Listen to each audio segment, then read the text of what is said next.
Assalamualaikum warahmatullahi wabarakatuh. Apa kabarnya hari ini anak-anak ibu yang soleh-solehah? Alhamdulillah, luar biasa, pasti bisa. Allahu Akbar. Nah, anak-anak kembali lagi dengan pembelajaran IPA ya. Masih dengan Bu Penny. Untuk pembelajaran hari ini kita akan membahas tentang ekosistem. Nah, anak-anak, apakah di antara kalian ada yang pernah main ke laut, ke pantai, terus ke SeaWorld, terus juga pernah melihat ada orang yang sedang bercocok tanam di sawah? Nah, itu semua adalah contoh dari ekosistem. Sekarang Ibu akan jelaskan, apa sih ekosistem? Ekosistem adalah kesatuan komunitas dan lingkungan hidupnya yang saling berinteraksi dan membentuk hubungan timbal balik. Ada juga ekosistem itu adalah disebut sebagai sistem lingkungan, yaitu tempat terjadinya hubungan timbal balik antara makhluk hidup dengan lingkungannya, baik lingkungan biotik dan juga abiotik.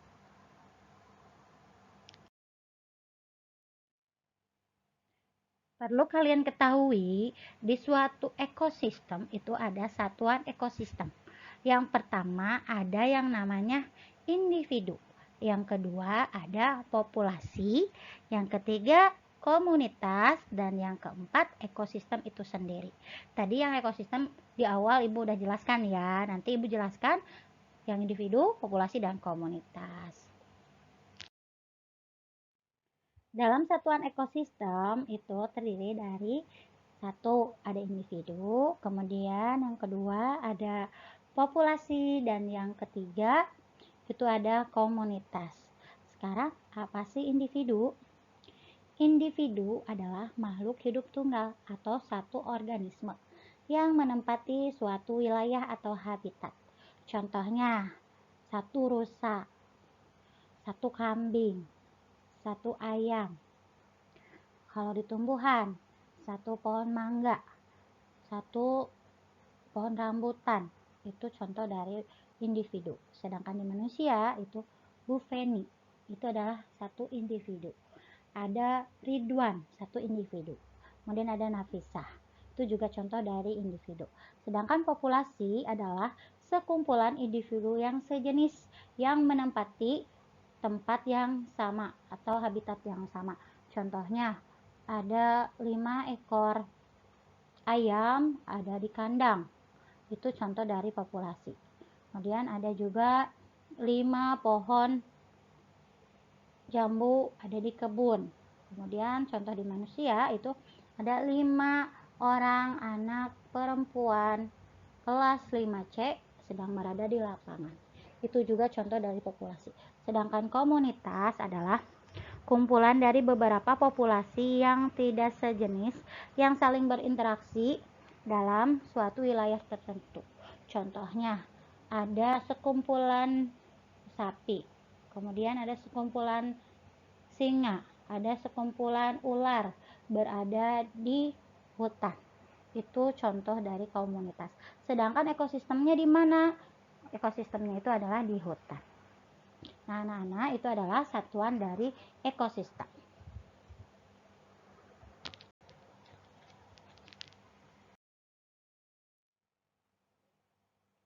Sekarang ada macam-macam ekosistem. Nah, ekosistem itu dibedakan menjadi dua. Ada ekosistem alami dan juga ekosistem buatan. Sekarang kita bahas dulu ekosistem alami. Apa sih ekosistem alami? Ekosistem alami adalah suatu ekosistem yang dibentuk secara alami tanpa ada campur tangan manusia. Ekosistem alami itu dibedakan menjadi dua tipe, yaitu ekosistem darat dan juga ekosistem perairan. Kalau ekosistem darat contohnya seperti hutan, gunung, goa, itu termasuk dari ekosistem darat. Sedangkan ekosistem perairan contohnya sungai, air terjun, laut, dan juga danau. Nah, ini merupakan contoh dari ekosistem alami. Gambarnya ya, ini ada ekosistem laut, ekosistem hutan, ekosistem gunung. Kenapa di laut itu disebut sebagai ekosistem alami atau disebut sebagai ekosistem itu laut karena terdiri dari komponen biotik dan abiotik. Biotiknya itu adalah ikan, abiotiknya adalah air, tanah, ya, batu-batuan yang ada di laut. Yang kedua, itu ada ekosistem buatan. Apa sih ekosistem buatan? Ekosistem buatan itu merupakan suatu ekosistem yang dibentuk melalui adanya campur tangan manusia. Nah, contohnya seperti bendungan, akuarium, sawah, dan juga waduk.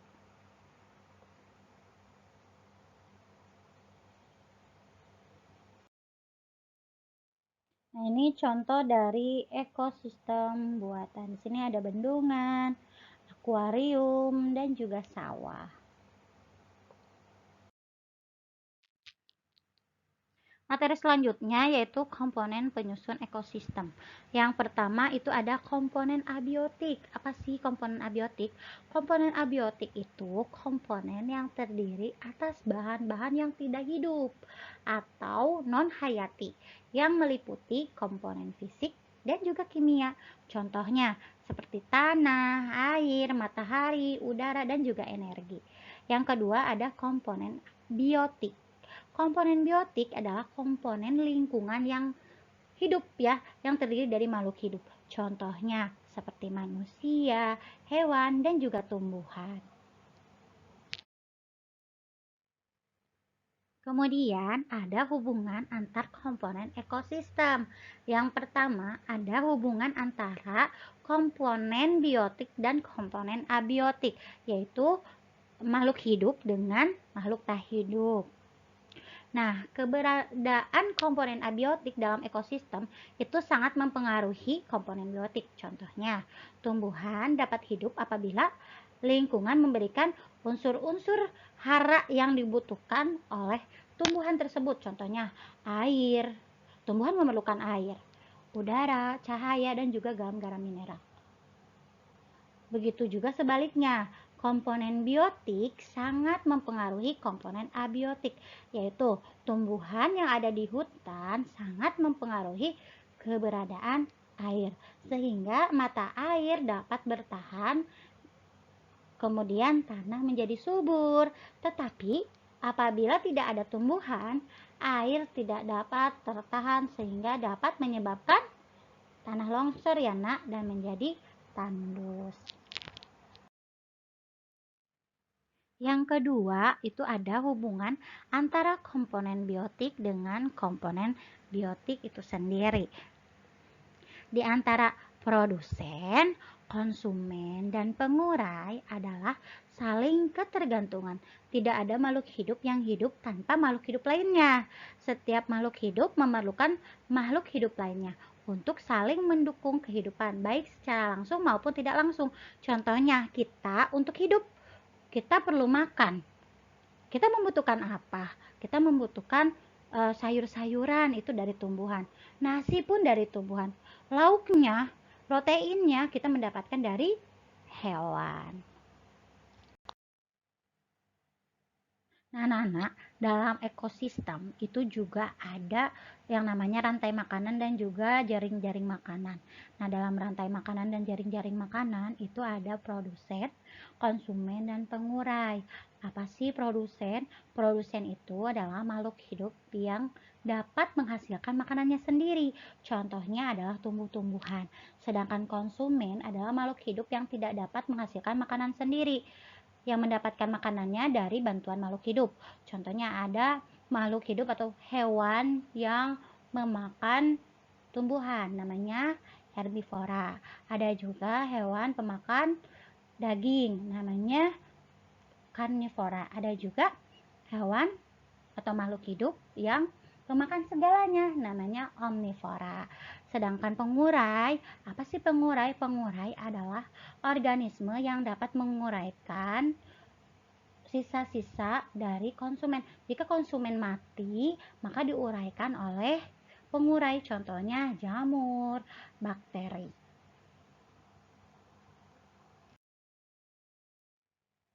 Nah, sekarang kita akan bahas tentang rantai makanan. Apa sih rantai makanan? Rantai makanan merupakan peristiwa makan dan dimakan dalam suatu ekosistem dengan urutan tertentu. Nah, Nana coba kalian lihat, di sini ada gambar ya. Di sini ada nomor 1, 2, 3, 4, dan 5. Nomor 1 adalah tanaman padi ya, nomor 2 tikus, nomor 3 ular, 4 elang, dan 5 adalah jamur. Jamur itu termasuk pengurai.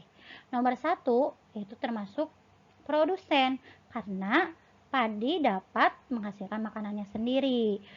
Jadi nomor 1 itu adalah produsen. Kemudian nomor 2 tikus. Tikus memakan padi sehingga tikus itu merupakan konsumen 1. Kemudian ada juga ular. Ular merupakan konsumen 2 karena ular memakan konsumen 1 yaitu tikus. Ada juga nomor 4 nih. Ini namanya elang.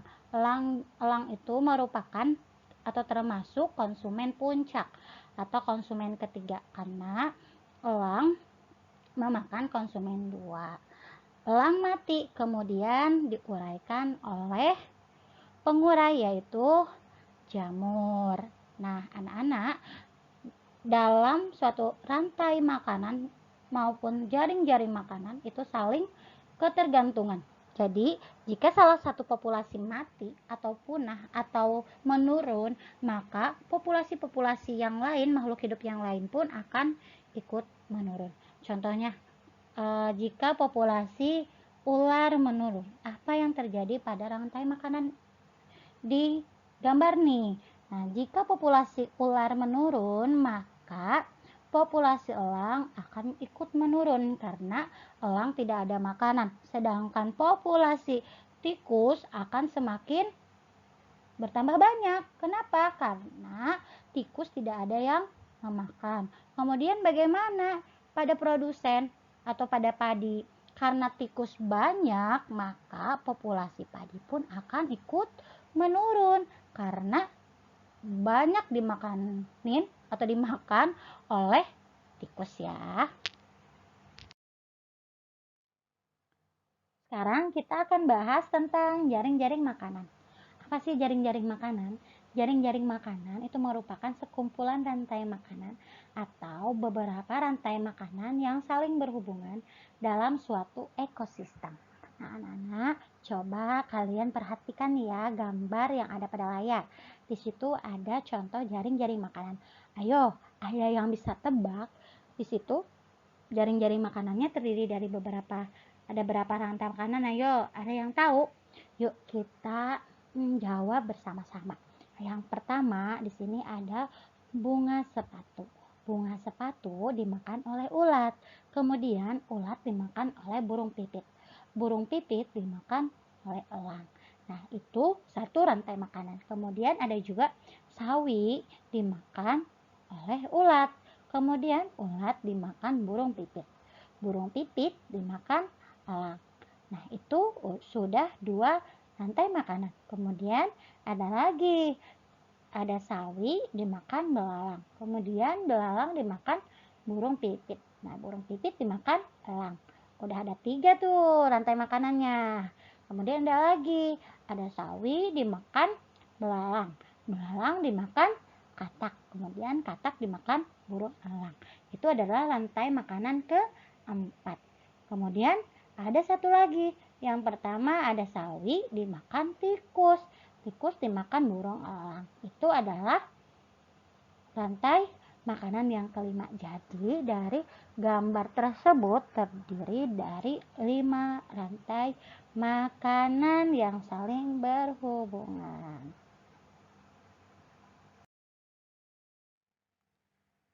Alhamdulillah untuk pembelajaran hari ini telah selesai.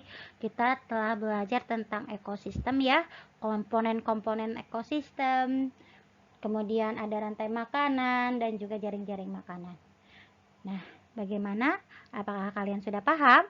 Jika ada yang ingin kalian tanyakan, boleh WhatsApp Ibu ya. Nah, sebelum kita tutup pembelajarannya, kita evaluasi terlebih dahulu. Di sini ada beberapa pertanyaan. Kalian nanti tulis ulang di buku tulis IPA-nya ya, kemudian dijawab dan dikumpulkan pada saat pengumpulan tugas IPA.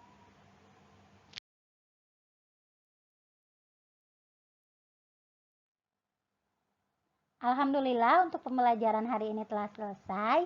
Semoga apa yang kita pelajari hari ini dapat bermanfaat untuk kita semua. Tetap semangat meskipun kita masih belajar online ya nak. Ibu yakin kalian pasti bisa. Terima kasih. Wassalamualaikum warahmatullahi wabarakatuh.